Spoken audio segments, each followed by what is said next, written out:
Oui, très brièvement, Monsieur le Président, car je crois que le temps tourne et qu'il va falloir achever Rien ne vous échappe, ce débat. Très vite, on avait eu l'échange en commission, Madame la Ministre, et d'ailleurs vous nous aviez indiqué que vous n'étiez pas complètement opposé à cette idée.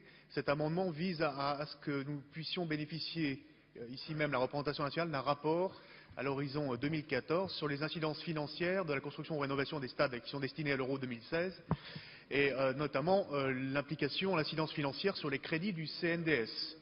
On vient de l'évoquer, je pense assez longuement. C'est 153 millions d'euros qu'il faut trouver, c'est l'aide de l'État. Bon, naïvement au départ nous avions pensé que c'était une ressource financière exceptionnelle. La ministre nous a indiqué dans un premier temps que ce serait les paris en ligne plus le fonds de roulement. Et puis maintenant on a l'engagement de ressources pérennisées. Il faut s'en réjouir, c'est à hauteur de 120 millions d'euros. C'est un petit peu le regret que je partage avec François Rocheboine.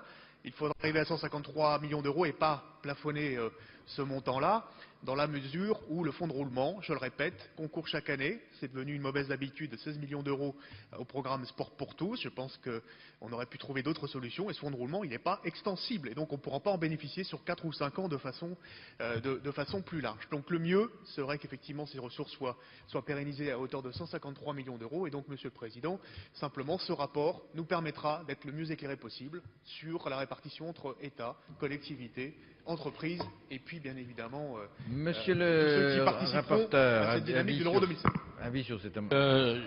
Je suis favorable à ce rapport. D'accord. Il faut savoir ce qui se passera derrière, un peu à l'image du Stade de France et de l'INSEP, et rapport ou bien Grenelle des stades ou bien des salles. L'important, c'est que la représentation nationale soit informée. Merci. Madame la Ministre, avis du gouvernement. Très bon amendement, j'y suis favorable. Vous y êtes favorable.